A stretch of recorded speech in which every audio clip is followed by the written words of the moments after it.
बच्चों, नवोदय विद्यालय की परीक्षा की हम तैयारी कर रहे हैं और कंपटीशन एग्जाम की हम तैयारी कर रहे हैं। और 5वीं कक्षा में जो गणित का जादू पुस्तक है आपकी, ये देखो, इसमें जो HCF और LCM का टॉपिक दिया हुआ है, मैं गुणनखंड तू मेरा गुणज में तेरा, सारे इसी के आधार पर है क्वेश्चन। ये कोई मुश्किल नहीं है। मैंने पिछली वीडियो में आपको बार बार बताया है भाई, गुणनखंड और गुणज को समझें, वहां से आप HCF और LCM को समझें।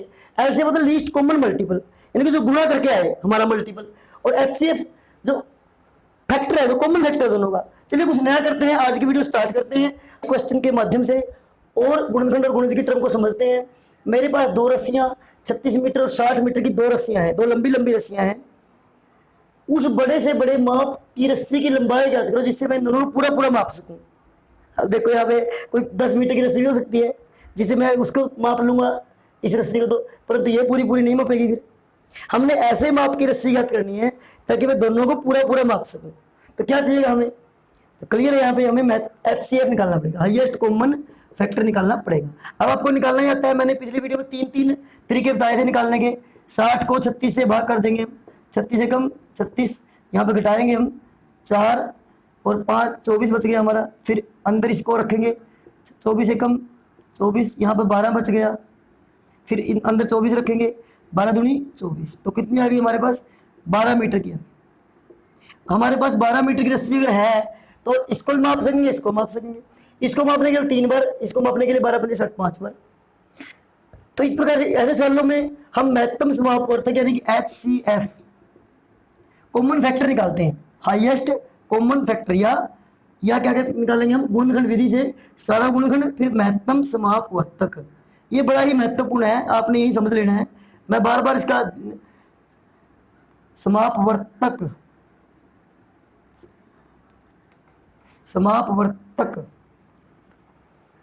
इस प्रकार से करेंगे। एक क्वेश्चन और देखिए, मेरे पास 20 आम के तथा 25 नीम के पेड़ हैं।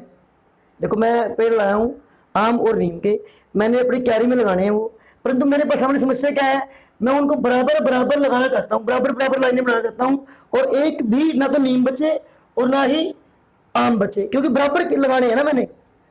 तो बताओ कैसे करेंगे, क्या दोनों क्यारी में 10-10 लगा दें? 10-10 लगा दें तो 20 बढ़ गए, ये तो 20 लग जाएंगे, परंतु ये 5 बच जाएंगे, 10-10 20 लगे 5 बच गए। तो इस क्वेश्चन को करने के लिए भी हम HCF निकालेंगे, हाईएस्ट कॉमन फैक्टर निकाल लेते हैं। 20 और 25 का HCF कॉमन HCF उसी तरीके से निकालेंगे, 20 की गुणनखंड करेंगे हम। दूसरी विधि कर रहा हूँ मैं यहाँ पे, 2 पंजे 10, 5 एकम 5, फिर 25 करेंगे, 5 पंजे 25, 5 एकम 5, तो 20 के बन गए हमारे पास 2 गुणा 5, और 25 के आगे 5 गुणा 5, तो ये 5 आ गया HCF।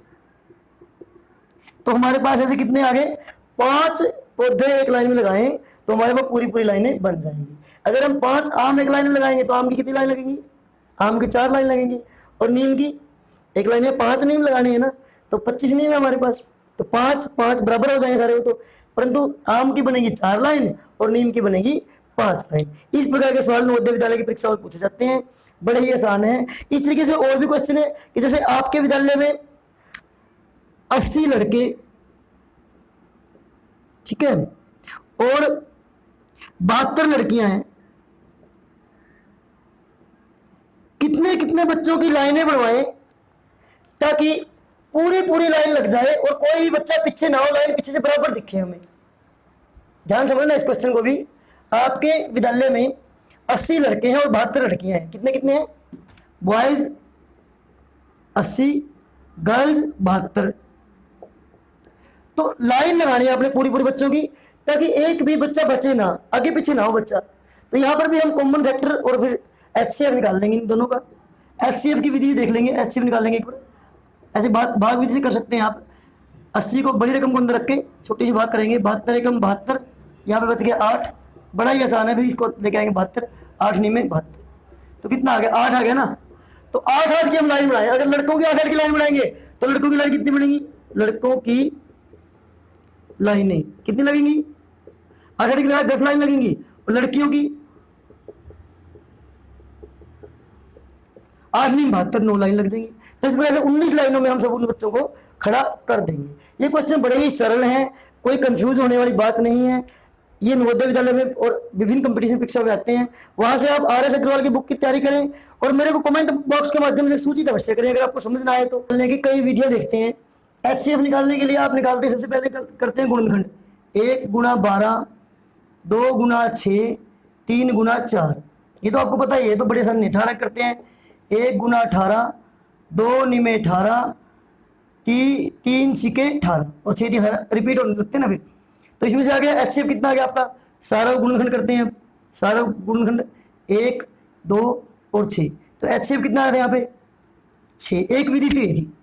दूसरी विधि कौन सी बताई थी मैंने, एक मेथड। सेकंड मेथड कौन सा बताया था आपको, 12 और 18 के कॉमन ले लो ऐसे, 2 से भाग करो, 2 छिके 12, 2 निमे 18, फिर 2 से करो, 2 तिया 6, 2 पे 9 भाग नहीं होता ना, फिर 3 पे करो, 3 एकम 3, 3 तिया 9, फिर 3 पे करो, 3 एकम 3 और 3 एकम 3। तो 12 और 18 के कॉमन लेंगे हम। दूसरी विधि कौन सी, दूसरी विधि देखते हैं हम, 12 और 18 का मैथ HCF। यहाँ पर क्या करेंगे, 12 के आप फैक्टर ले लो, अभाज्य संख्याएं, 2 छिके 12 और 2 तिया 6, 3 एकम 3, फिर इस पर 18 के ले लो, 2 निमे 18 और 3 तिया 9, 3 एकम 3। 12 कितने बन गए आपके, 2 गुना 2 गुना 3, 18 के 3 गुना 3, 2 गुना 3 गुना 3। अब तो कॉमन कौन से बन गए हमारे कॉमन फैक्टर, एक तो 2 है हमारा और एक 3 है, तो HCF कितना आ गया, इन दोनों गुणा करके 6 आ गया। ये दूसरी विधि है। एक तीसरी विधि और देखते हैं, भाग विधि कहते हैं जिसको हम। बड़ी बड़ी रकमों में भाग विधि काम आती है, HCF निकालने की भाग विधि। अब 18 को, बड़े नंबर को छोटे नंबर से हम भाग कर देते हैं। कैसे करेंगे भाग, 12 एकम 12, घटाएंगे 6 से बच गया। अब इस रकम को यहाँ लेके आएंगे जिससे हमने भाग किया था पहले, उसको नंबर 2 पे रखेंगे। अब 6 से करेंगे, 6 दूनी 12, जहाँ पर पूरा पूरा भाग हो, 6 से पूरा पूरा भाग हो गया, तो HCF कितना आ गया, 6 आ गया। बड़े बड़े सवालों में ये काम आती है। तो इस प्रकार से हमारे पास HCF निकालने के 3 मेथड हो गए हमारे पास। एक ये सीधा गुणनखंड विधि, दूसरी विधि है हमारी अभाज्य गुणनखंड विधि, अभाज्य प्राइम फैक्टराइजेशन मेथड, अभाज्य गुणनखंड विधि। और तीसरी विधि है हमारे पास भाग विधि आ गई, डिवीजन मेथड। तो महत्तम समापवर्तक निकालने के लिए हमारे पास 3 विशेष तौर पे 3 मुख्य विधियां आ गई। लघुत्तम समापवर्तक निकालने के पास आपके पास एक ही विधि है और वो है भाग, उस छोटी भाग विधि। जैसे 12 और 18 का निकालेंगे, 12 और 18 का LCM निकालेंगे।